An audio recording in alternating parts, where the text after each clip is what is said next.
and then a presentation to go through. I would ask you to please silence your cell phones. And at this moment, we'll open in prayer. I would ask our ranking member, Representative Drummond, to open us in prayer. May we bow our heads. Oh, Heavenly Father, oh Father, we thank you for this day and the blessings that you have bestowed upon us by living today. Dear Lord, we pray as we deliberate, Lord, that we do it in your name, dear Lord, that we deliberate on what is in the best interest of those that we serve. We give you glory and praise for each member of this committee. In Jesus' name we pray. Amen. Amen. Clerk will call the roll. Here. Representative Keel. Representative Drummond. Here. Representative Almond. Here. Representative Chestnut. Here. Representative Baker. Here. Representative Collins. Here. Representative Colvin. Here. Representative Daniels. Here. Representative Ellis. Here. Representative Faulkner. Here. Representative Lawrence. Here. Representative Lovern. Here. Representative Stubbs. Here.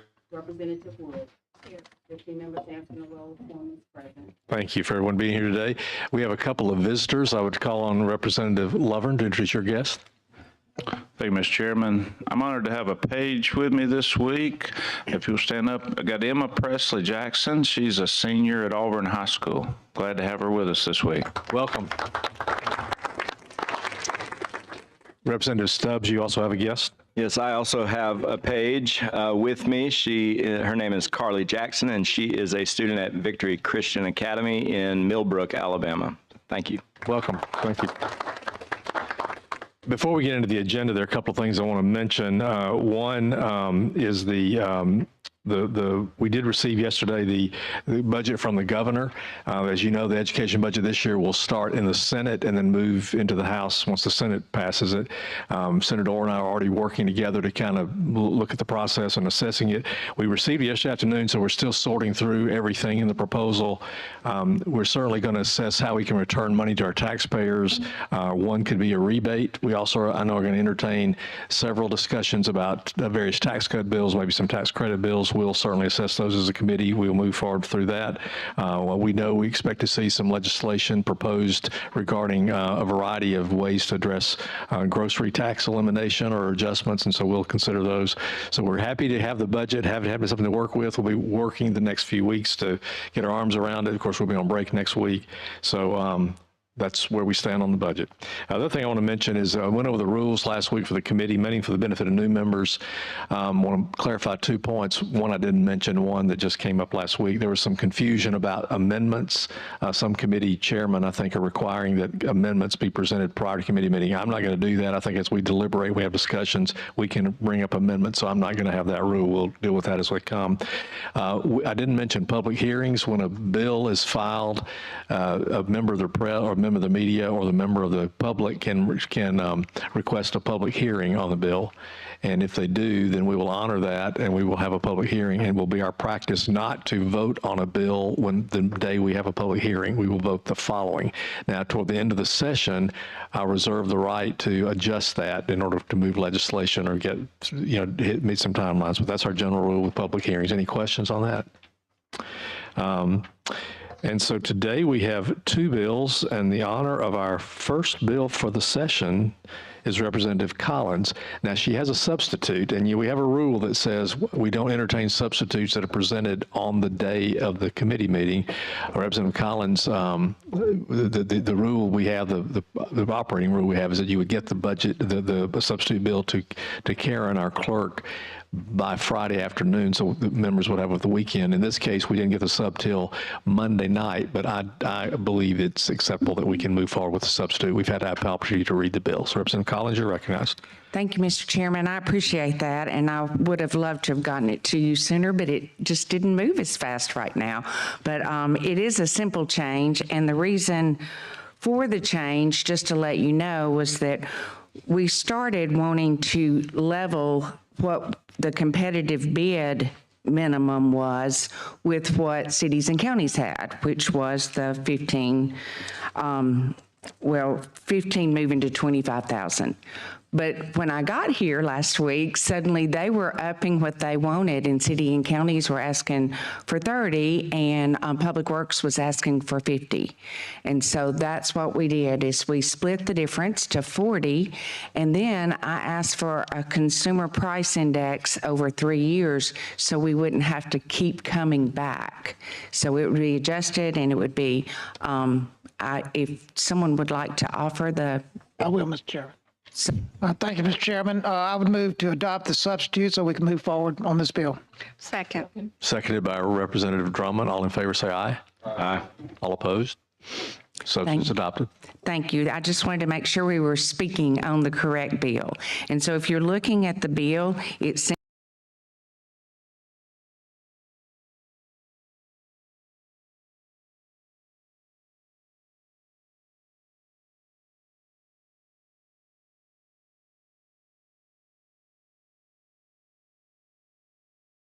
simply moves it from the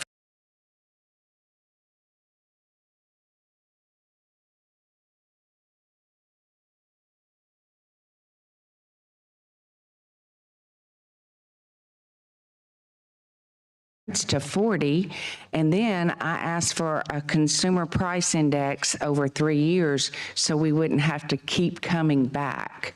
So it would be adjusted, and it would be, if someone would like to offer the I will, Mr. Chairman. substitute for me. Representative Baker. Thank you, Mr. Chairman. I would move to adopt the substitute so we can move forward on this bill. Second. Seconded by Representative Drummond. All in favor, say aye. Aye. All opposed? Substitute's adopted.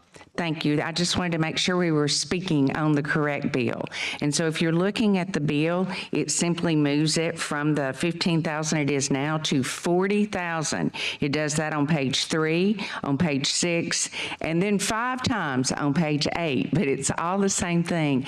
The consumer price index language is on page 3, and it just says for the immediate 3 preceding years, it would be rounded to the next $1,000, but with the approval of the Legislative Council. So it's a pretty simple bill, and I have gotten a lot of appreciation that we are doing this. So I'm happy to answer any So a questions. little background, we had a procurement code update a couple of years ago. Representative Drummond and I worked together on that bill. And basically, we had not updated the procurement code in probably 20 years. So there were a lot of policy changes and procedural changes, but also some of the limits. And whenever you codify a limit in the bill, 10 years down the road, you need to address that. So you're attempting here we updated that, but this moved the minimum for competitive bidding to 15,000. Now, For city this was and county school boards, right. And now what you're proposing is to increase it to 40. 40. But with a consumer price index adjustment potentially every 3 years. right. Are there any questions or comments or concerns about what we're doing? Representative Almond? Yes, sir. Thank you. So go back to, if you will, what cities and other entities are doing, cities and counties. The cities and counties were at 25 where we were going, and they have asked for 30 as of today. I don't know where they'll be tomorrow. And Public Works was asking for 50. And so that's how I got to 40, just split the difference. Okay. And I want to say part of this is anecdotal, but I believe part of it is because of the period we're in right now. I was told that a air conditioning unit, you would require basically competitive bid process, which that's a process that's laborious and not necessarily efficient. So the 40 was sort of a number based upon what, I mean, to reflect kind of where we are. Is that? Especially with inflation as high as it is right now. And so and the indexing is attempting to basically address the fact that down the road we won't be having to come back and adjust these amounts every year, but there's a process that doesn't automatically increase, but there's a legislative Correct. oversight if it does. Exactly. Representative Chestnut, you have a question? Yes. My question is, as far as with the indexing, how are the local school boards going to be notified of the changes? Is it that these changes are going to happen? The bill on the bottom of page 3 says that the chief examiner will notify the public of the adjusted dollar amounts by July 1st or before the fiscal year. Okay. Gotcha. And so And it because, may not exceed 3%, in case anybody was worried. I don't believe I've said that yet. Excuse me. okay, so that's good because they're also the ones that are auditing the school boards and everything. I guess I'm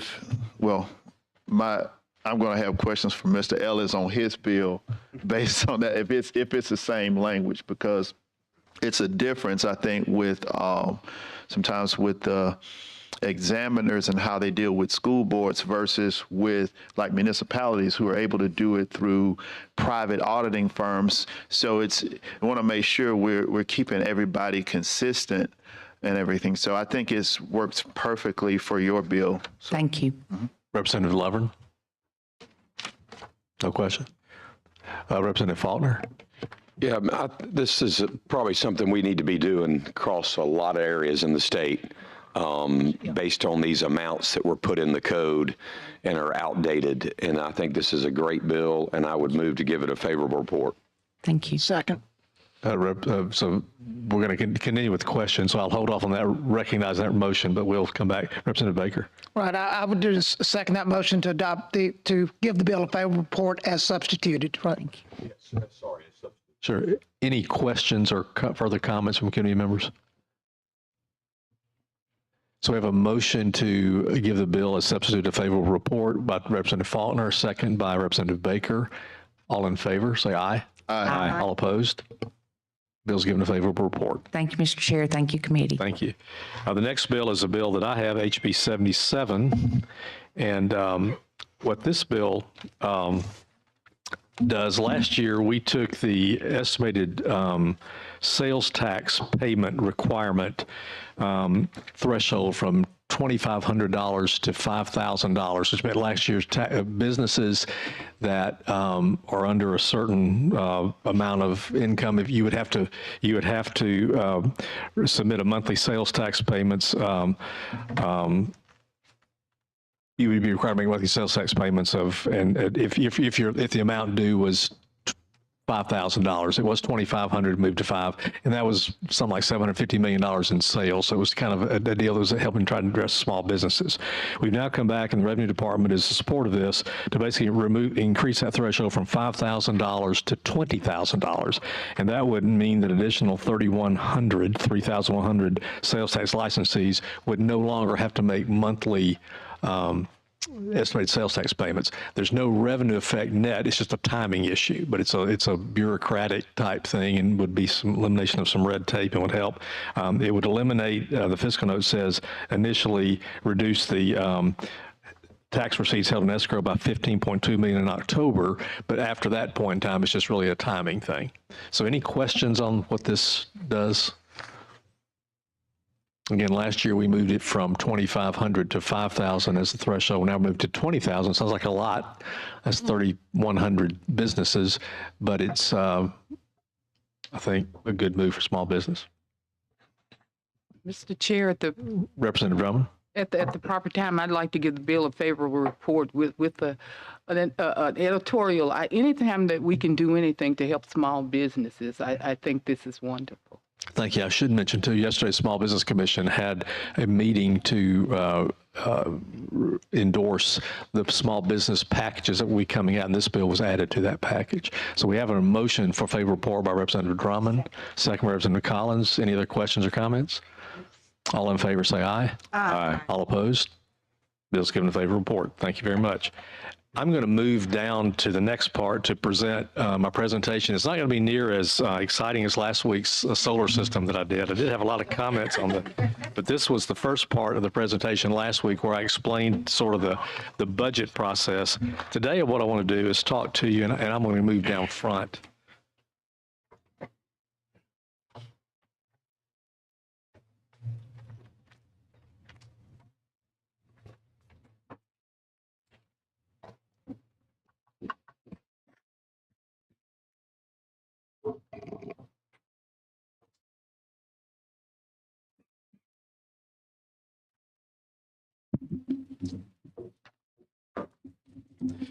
So I mentioned that we're going to be looking at a number of tax, get a point here, let's see.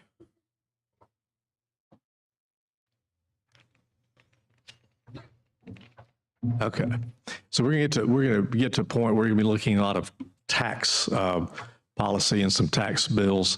And I think it's important that we understand where the state is. There's a lot of things being written about the state, our tax status, our tax situation. And what I've done here is to take data pulled from the Tax Foundation report. This is what most of the people who are citing our tax positions and where we are as a state, they look to this Tax Foundation. You can look to any number of reports. They all slice and dice different ways. They all relatively, though, wind up at this point. So this is the Tax Foundation booklet, which is basically done every year and is used by most publications to assess where Alabama stands with taxes.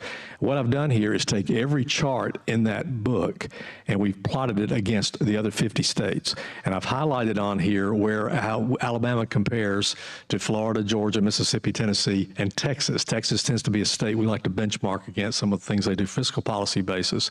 So this is what this does. This is just data, okay? This is the facts, this is data.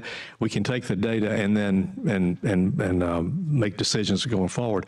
I will say that one thing that I personally believe we should do in the state is really look at tax reform. Our tax code, and a lot of things we do are rooted in the 1800s and the 1900s, and it's, technology has changed a lot of things. We're not talking about tax reform right now. We're talking really about specific taxes. How do we stack up? The first thing I want to point out is that the income per capita by state, a lot of these slides are done on a per capita basis. That's how we equalize and make apples to apples comparisons. Because in states with large populations, just the dollars are going to be a lot higher than our dollars, but on a per capita basis, we equalize. Alabama is one of the poorer states when it comes to income per capita. We have a higher poverty than a lot of the other states. You can see on this chart, we're fourth from the bottom in terms of income per capita. When you look at the state and local tax burden per capita as a percentage of income, we're not as low as we were in terms of income basis, but we're on the low end of the curve. So when you look at where we stand, and you can see there that in the yellow, starting on the left, is Tennessee, Texas, Florida, Georgia, and then you see Mississippi. So the state and local tax burdens per capita, as we're right in line with our surrounding states, not as low as Tennessee and Texas, as a percentage of income. Again, you got to look at these charts too. You can't just cherry pick. This is as a percentage of income. Tax collections by source. This shows you that most property, at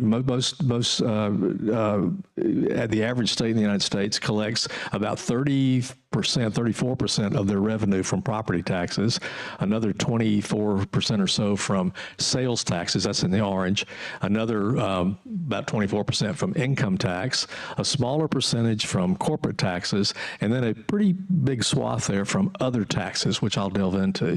When you look at Alabama and you compare, you can see that our property tax revenue is only about 17% of the revenues we collect. So we're much lower in property taxes. Sales taxes, we're at a higher percentage relative to other states in terms of their revenue, percentage of the revenue. Income tax, we're actually right about where they are. Corporate's about the same. We are a little bit higher in these other tax categories. If you look comparatively at the surrounding states, so the far left is the United States, that's the average you just saw, but the second chart is Alabama. Then you can look at the property tax. You can see that in Tennessee, they have substantially more of their revenue comes from property taxes than us. Mississippi is even higher. Georgia's higher. Florida is much higher. And Texas is much higher. So you can see that's relatively where they get their property taxes. And you can also see how we compare on the sales tax as a percent of the revenue. So when you look at a state like Texas, it doesn't have an income tax from corporate or individual income tax. You can see, though, they make up for it with their property taxes and their sales taxes. So let's look at each one of these components. Property taxes, if you look at the percentage of property value assessed for property taxes, in other words, what percent of the value of a home do we assess? Alabama is number 49. Hawaii is the only state that taxes a lower percentage. They have high property values in Hawaii. They have a lower percentage value of assessment they tax, but we're one of the lowest. But when you look at the state and local property tax collections per capita, we are number 50, and we're number 50 by a pretty substantial amount. So we have the lowest property taxes in the country. Sales taxes. If you look at the sales tax rate, this is all the states. Now you'll notice that there are about 5 states that don't have any sales tax at all. So when you rank states that don't have tax, sometimes they get ranked number 1, number 2, number 3, whatever it is. That always confuses me, even when it comes to my NCAA bracket ranking, where I stand with my family right now. But you look at the states that have a sales tax, that black line is at 4%, and that's the Alabama state sales tax rate. We have the lowest state sales tax rate in the country except for Colorado. Colorado has a lower state sales tax rate. Now, the state sales tax all comes to the Education Trust Fund. But above that line, you see green, which is the local tax rates, the sales tax rate. And again, we're looking at rates here. I'll talk about that in a minute, but rates. So you can see that Alabama has much more sales tax rate in the locals, the cities and the counties, than we do at the state. And of course, that local sales tax rate goes into the municipalities or the county location there. When you look at the state general sales tax collections per capita, we're, again, one of the lowest. Georgia has a lower per capita ranking, but not appreciably different from ours. So state sales tax collections were the lowest in the country, except for Colorado and Georgia. When you look at state and local, you can see we move up. So we're still at the lower end of the curve, but we're higher, and that's because most of the sales tax in Alabama is paid by the locals.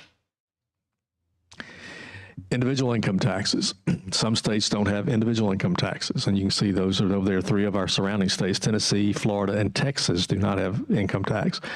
We do, but again, we're on the low end of the curve when you look at state individual income tax collections per capita. State and local individual income tax collections per capita, we moved down slightly, but about the same position. So some states, their local income taxes. I lived in a state one time that did that you paid local income tax. We don't do that in Alabama. Corporate income taxes. State corporate income tax collections per capita, we're, about in the middle of the pack, but certainly not the highest. And I'll explain, this is tax collections. I'll give more detail on this in a minute. And again, the state and local, we kind of move down because some locals have corporate taxes in other states, we don't in Alabama. Other taxes. Here's where it gets interesting. When you look at state cigarette taxes, so this is that green category of the revenue where we're higher than a lot of states when it comes to some of these other taxes. Cigarette taxes, we're pretty low, very low compared to other states. State and local cell phone tax rates, we're about in the middle of the pack. Still not the highest, we're out in the middle of the pack. Gasoline taxes, I'll talk about this in a minute too. You can see we're in the middle of the pack when you look at state gasoline tax rates. Now, we increased the gasoline tax a few years ago. We had not increased it in 27 years. And the situation you had there was, as I mentioned last week, the only source for building roads in Alabama are gasoline taxes from that road fund and the federal match that goes along with that. The gasoline tax had not been raised in 27 years. The cost of building roads over 27 years had escalated dramatically, just like we're seeing right now. We're in an environment right now where we just had to increase a competitive bid thing because of what's happened in 1 year. You imagine over 27 years impact of that. And we hit the point that where it didn't really affect us because the road fund was growing, because population was growing, more vehicles being driven. But as the fuel efficiency improved, and as you got to the saturation point where there was no more growth in vehicles, we actually were putting less money into the road fund. So that gasoline tax was a catch-up, and it puts us on a tax basis right in the middle of the pack when you look at other states. The impact of that number, just to put it in perspective, was the total 28 cents that we have for gasoline taxes is about $900 million for road construction in the state. And again, that's really the only source, that with the federal match that we have to build roads per our Constitution. You can't take money out of the ETF for the general fund to build. We talked about that last week. That annual consumer cost of that 28 cents is about $210. That's if you take someone who drives 15,000 miles per year, averaging 20 miles per gallon. You can change that number and get what you want to get, but this is a baseline. That's about $200 a year for individuals. The 10-cent tax increase, which is included in that 28 cents, added about $75 per person annually on that basis, but it raised $320 million to build roads. Now, this is interesting, though. If you look at the average gas price by state, this is after the taxation. Just look at it, and this is from Gas Buddy. I check it every day. This says of 9.7. I checked it this morning. 9.7, Alabama had was number 42 in terms of gas prices, even with the increased tax. Today, we're number 44. As of this morning, we're number 44. So the commodity price for gasoline is lower, as you can see, in all our, on the lower end of the curve there, you've got Texas, Mississippi, Louisiana, Oklahoma, Georgia, Tennessee. We're all closer to the source. There's a lot of, supply reasons why we're cheaper. My point to this is, yes, in the gas tax, we're in the middle of the pack. That is the only way we build roads. But when you look at the all-in price of gasoline to the state, we're still number 40. If we're not for that 10-cent increase, we'd be number 50. But we will not be building a lot of the roads you're seeing we're building today.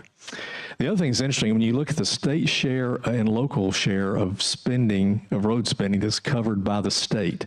So when you look at the roads that we're building, how much of this is covered by the state? Only 34% of the road construction in Alabama is covered by the taxes we collect, which means it means a lot of things. It's a pretty deep subject, but I think it speaks to the fact that we're getting a lot of federal matching dollars for what we're doing.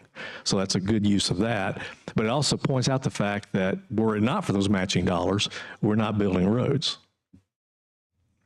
to the extent we are today. Shifting now to some of these other taxes where we're going to be on the high end of the curve. Up to this point, we've been at the midpoint or the lower end of the curve on everything I've shown you. When you look now at the spirit excise taxes, we're one of the states that, of course, has regulation of alcohol. So we have a very high spirits excise tax. I want you to look at Tennessee here, though. We're going to watch these guys. Here they are, right here. Watch Tennessee. So they're very low on spirits. Wine, we're pretty high. Relative, we're on the higher end of the curve. Tennessee kind of moved up a little bit, but they're still lower than we are. Beer, Tennessee taxed the heck out of beer. Now, I'm guessing that has something to do with the Jack Daniels lobby, the Boone's Farm lobby. I don't know what. I'm not sure. But the point is, we are definitely on the high end of the curve when it comes to these alcohol taxes. And that's just speaks to the model we have, and that's another discussion. When you take all the taxes collected together, and there's all the taxes we have, where are we? State and local tax collections per capita, we are number 49. So the people who are going around saying that we are a high tax state, that we're doing all those things, the data does not show that. Now, does the data show we're higher here and lower here? Do we have regressive taxes? All those things are fair, but when you look at the actual tax dollars, are we a high tax state? We are not a high tax state. Tennessee, just for the first time, moved below us in collections per capita. Should be a little asterisk there, though, and I won't go into this other here, and I'm not advocating, I'm just saying, Tennessee also has a lottery. And where do you get lottery money? From the taxpayers. That's also another source of revenue from the people, for government spending. So when you throw in the lottery, actually we're number 50, but we're still number 49 when you look at tax collections. Now you look at the lottery, and again, I'm not advocating, I'm just saying here's where it is. Alabama, we have no lottery. Mississippi, they had about 80 million, I think, in lottery last year. They passed a lottery that basically is going to fund their roads. That's what they're doing.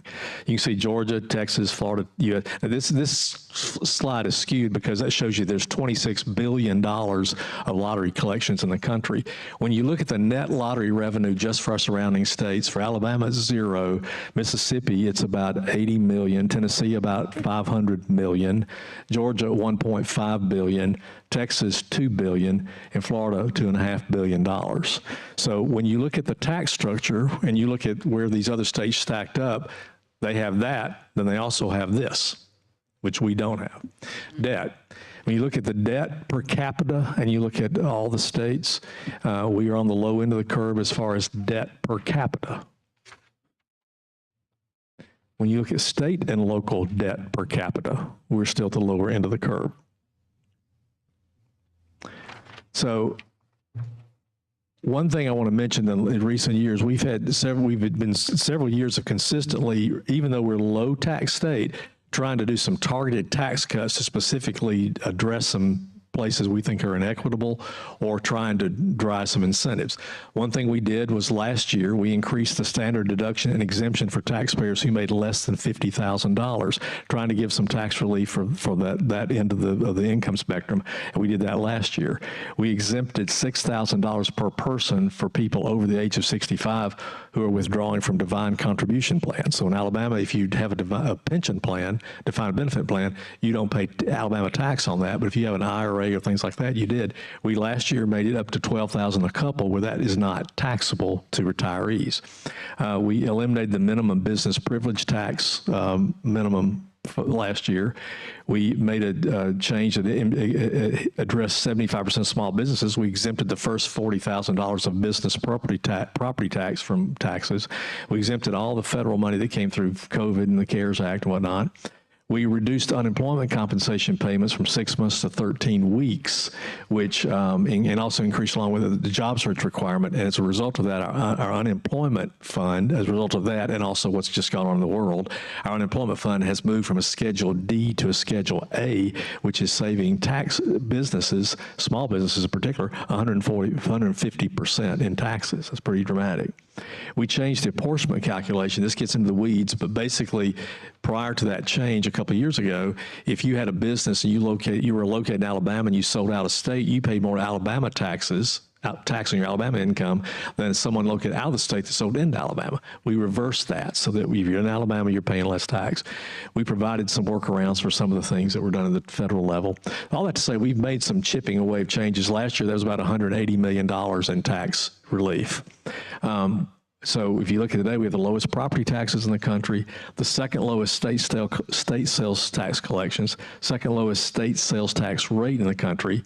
We have the highest local sales tax rate in the country, again, but that money doesn't come to the state.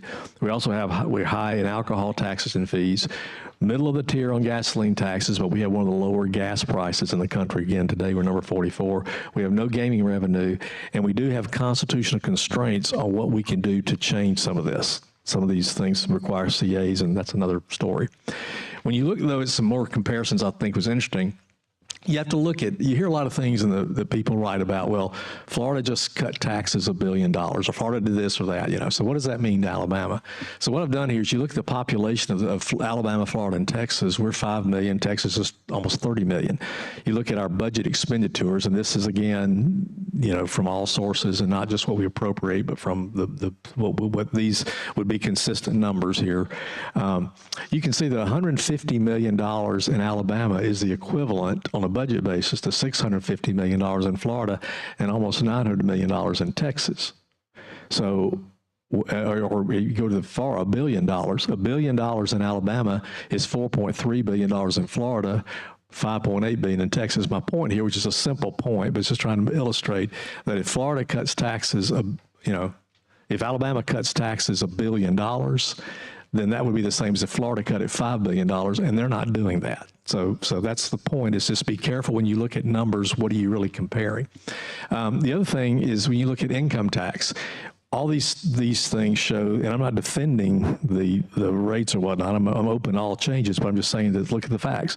When you look at the one thing we have is we have income tax rates, which a lot of these charts compare. Now, I was showing you collections, so I've negated the rate part of it. But if you just look at our rates, well, they have a higher rate than Florida, or a higher rate than so-and-so. Well, we're the only state, though, that allows you to deduct your federal income tax on your state income tax return. So here's an example. Missouri is about to, they're touting the fact they just cut their individual income tax. And I've had a lot of people say to me, send me this information. Look what Missouri did. You need to cut the rate here. So let's do that. Okay. $100,000 of income in Alabama and Missouri. In Alabama, you get to deduct your federal income tax of $17,000, which is what LFO tells me that tax would be on average. So the tax base in Alabama is $82,000. In Missouri, it's $100,000. Because you don't deduct federal income tax. Apply our 5% rate to the 82, the tax is $4,100. Apply their 4.75 to the 100, they pay 4.750. So they have a lower rate but pay a higher tax because the tax base that we have is lower. And that's what you run into on a lot of these sales tax, these state sales tax rates. You notice that Tennessee would have a higher sales tax rate than we have. Their sales tax collections are much higher than ours. But the reason is that even though they have a lower they don't have the local sales tax rates we have. Their base is larger. In Alabama, we tax, our base might be this. In Tennessee, they tax services. So you get a haircut, you go to a lawyer, things like that. I'm not sure about the legal fees, but they tax a lot of services in Tennessee that we don't. There's a defined deal here. So you got to look at not only the rate, but what is the base? And that figures in, that's what these charts have shown. I'll also say, when I mentioned several times about locals having high sales tax rates, that's because we limit by Constitution the ability of locals to raise property taxes. So we have the lowest property tax in the country. That's in the Constitution. That's by design. It's very difficult to raise ad valorem taxes. But the locals can raise sales taxes. So that's why we're out of balance when you look at all that together. The other thing is PARCA did a study just released this summer that said basically if you took the Mississippi tax structure that they have and just put it into Alabama, so wipe out ours, put Mississippi's, our surplus today would be $1.1 billion more. Does that make sense? In other words, so you take the Mississippi tax structure, put it in Alabama today, you'd have a bigger surplus than we got. Florida, that surplus would be $1.5 billion more. Georgia, it'd be $1.6 billion more. That just speaks to when you look at all these taxes and roll them together, we are a low tax state.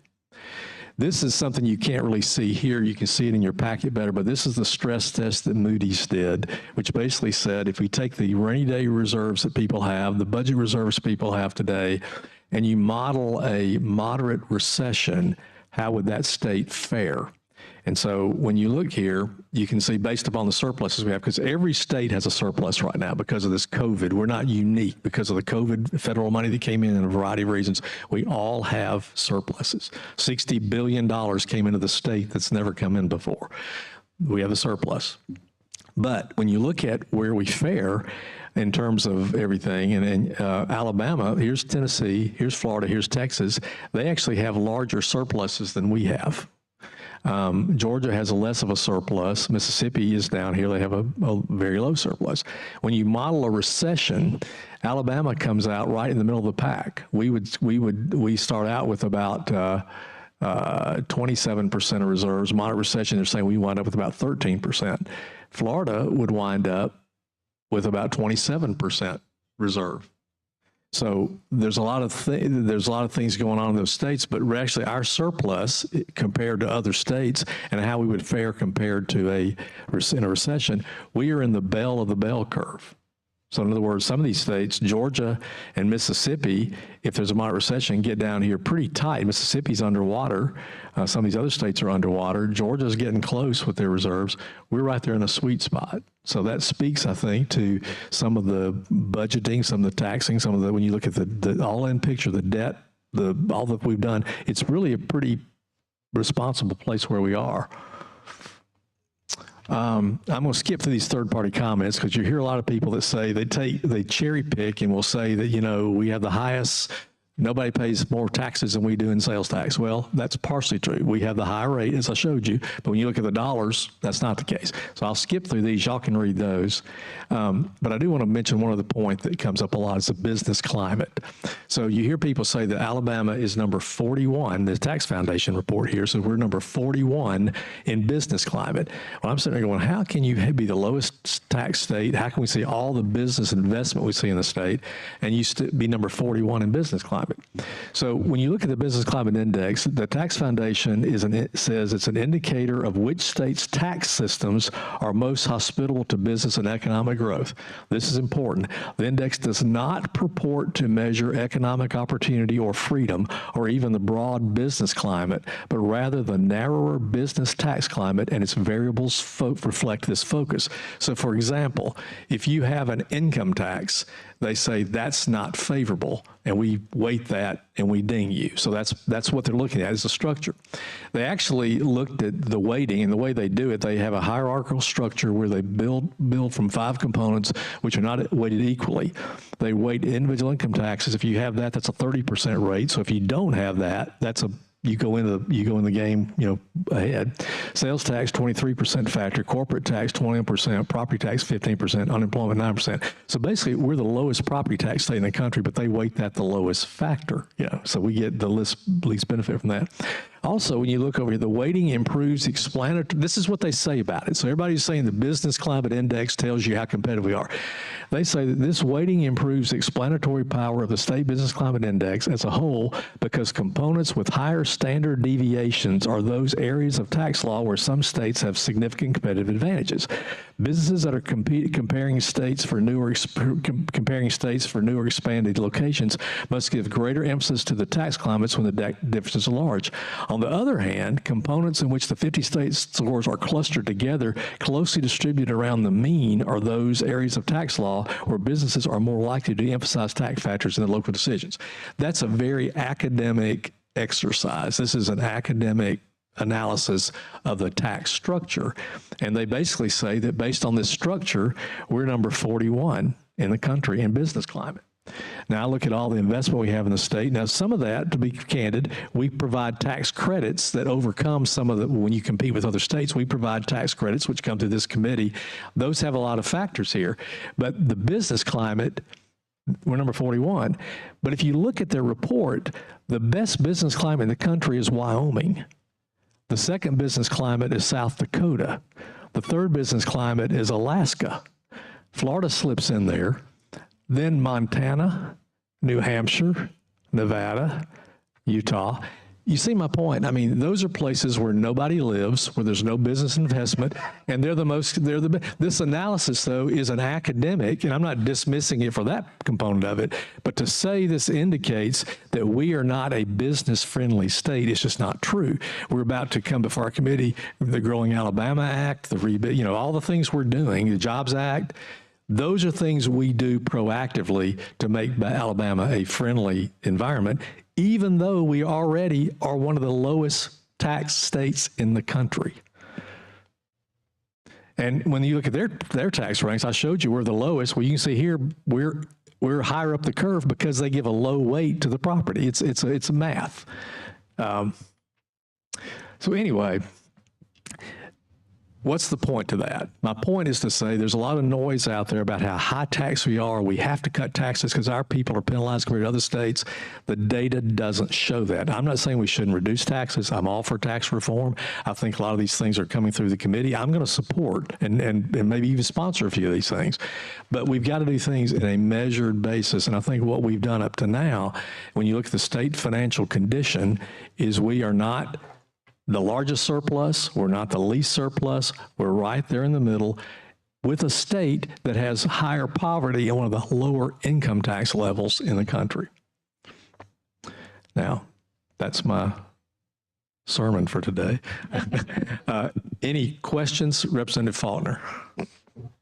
Yeah, so Chairman, I'm really glad you did this. I mean, this is really helpful. And appreciate all the time and work you put into this. I mean, this is really intriguing and interesting to me. That when you got towards the end, the state business tax climate, and we're right there, I think at 41, you said, that does concern me, but I know we're going to hear from Secretary Canfield because when we're competing to maintain and keep businesses here, I hate that. I mean, what your point is, I think, is that the perception is we're 41. Well, really. I will say this: that perception, yeah, somebody's going to look at that chart and say, "I am a 41," but the businesses still come here. Why? Because most of these businesses have attorneys and tax accountants and people who analyze these things. They also are aware of our incentives. We had this Lieutenant Governor's Tax Commission this summer that looked at the tax incentives, and they actually looked when you take the straight taxes out and look at the southeastern states. We were like maybe. I don't remember exactly, but maybe we were number 9 out of 11. But when you look at the incentive packages, we were number 1 or number 2. So we having been on that side of the table when businesses are looking to put manufacturing plants, you're looking for all the local incentives and things that you got. The state Commerce Department works together well to overcome that structure. But you're right. You go to this, if somebody's, all they're going to do is say, should I go to Alabama? And they just Google and say, oh, they got a high income tax rate. They're off. That's really not how the real world works. But that is a perception. And people use this climate index, but they never tell you that the best place to put a business is Wyoming.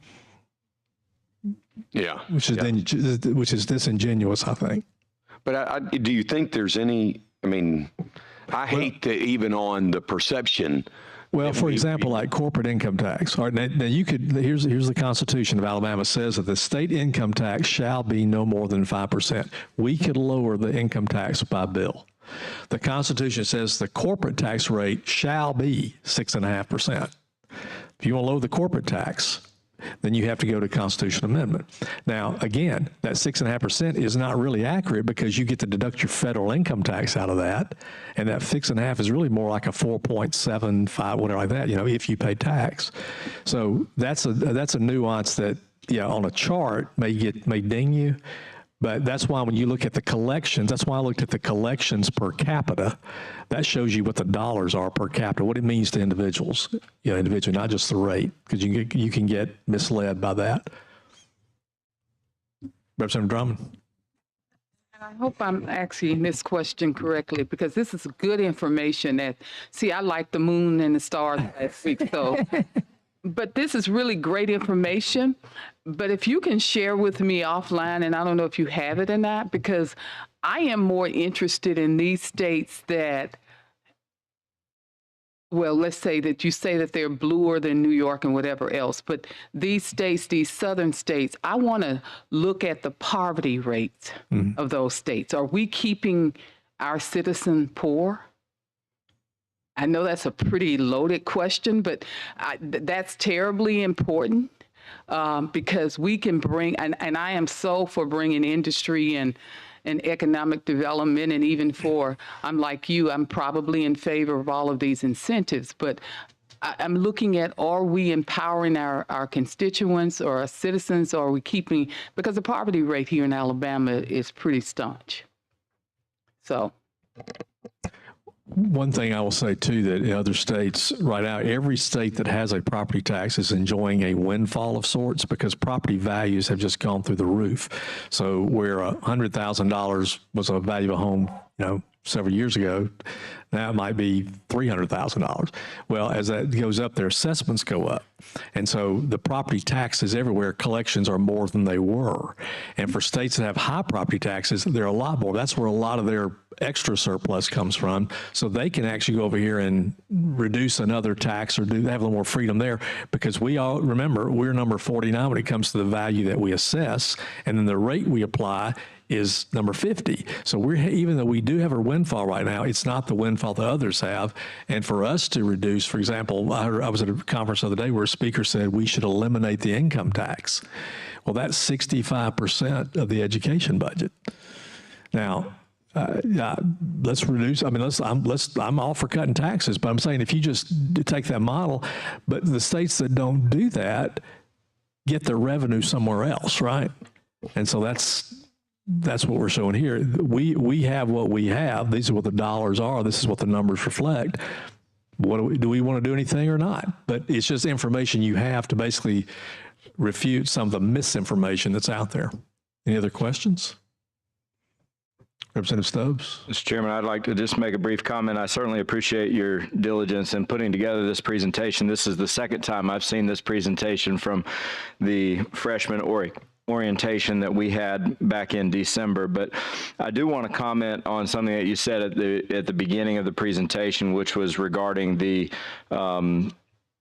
historical or the current structure of our tax basis in the state of Alabama. And as we look to the future and we're forward looking in the way economies are changing, the way businesses are changing, the way people's livelihoods are changing, I think we need to be proactive. And as we do this type of analysis, I hope that it doesn't fall on deaf ears and 10 years from now we're having the same discussion, because we need to be looking forward at what the state of Alabama can do to put ourselves in a better position to do all the things that the people want us to do. One example that the state did a tremendous job of in looking forward was the simplified seller use tax. That was something that was not necessarily done in other states, but it was something that the state recognized was an opportunity. And I know as a previous county commissioner that those funds tremendously impact local city and county budgets. So I hope that as we digest the information that you provided today, that there will come a time in the near future that we can evaluate not only how we collect taxes in the state of Alabama, but how we fund education as well. Any other questions, Representative Wood? This has been very, very interesting to me and eye-opening, and I appreciate all the time you put into this, because we do hear all the remarks about taxes and how we need to cut and how we need to follow suit with what other states are doing. But you gave us some valuable information to look at. And, you know, a lot of times fingers are pointed at us, but just like you showed, you know, locals have the ability to raise taxes too. So a lot, and certainly they need those sales tax so that they can operate. But if you look across the state, you know, in some places they're paying 12%. Well, that means that those cities are getting about 7% of those sales tax revenues. We're getting a lot less. And I don't think that people actually understand that. So this is very valuable information.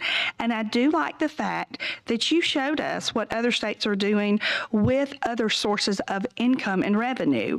You know, we have people that talk about lottery and gaming and different things like that. Well, if we're going to look for other places to bring in revenue so that we're not asking our people for more money so that we can provide the services that they desire, we have to look at all options and be open-minded about what we're doing. So sometimes we get criticized for that as well.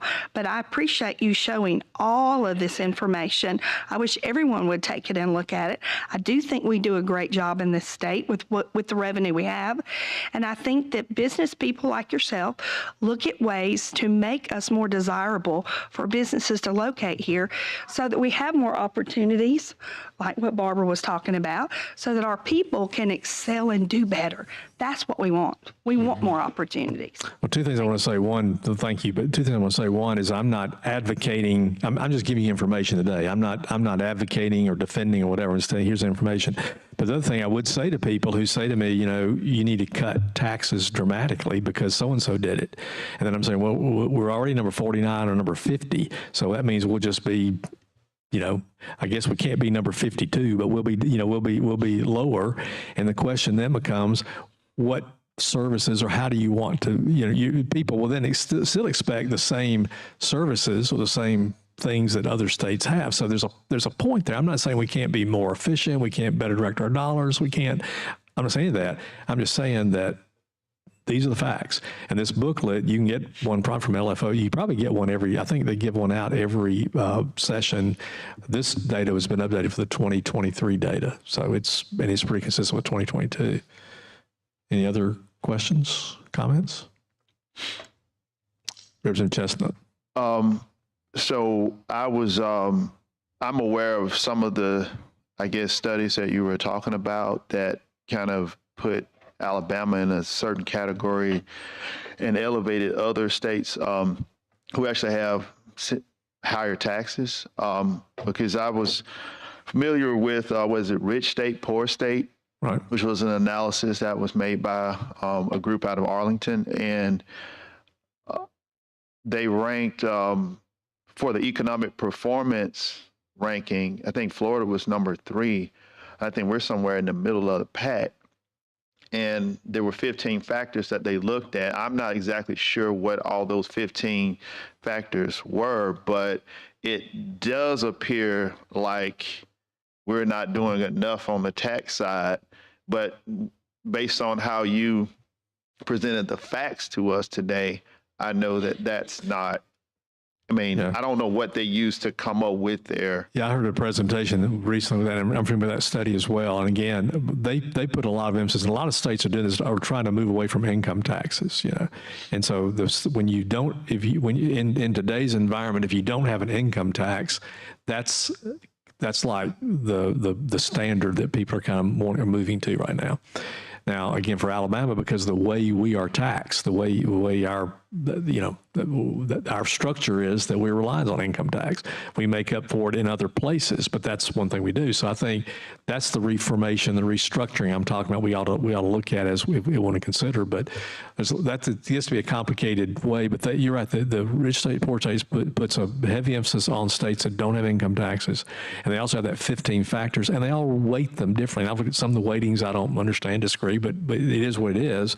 But again, on that study, we're, like you say, I think we're number 22. I mean, we're in the middle of the pack somewhere, which, but again, what we do is offer incentive packages apart from that this committee approves and the legislature approves and the governor signs, that is able to overcome some of those type obstacles. Now, the purist would say, you don't need to do that. You have a tax system where you don't need to have those incentives, and that's just not the way the world is today. Certainly, we're a little bit handcuffed with what we can do on the structure itself, but we can deal with those incentives, and that's what we do. And we'll be talking about that in the next few weeks. Any other questions? All right. Well, if not, I don't have my gavel up there, but Representative Drummond, if you'll hit the gavel, we'll be adjourned.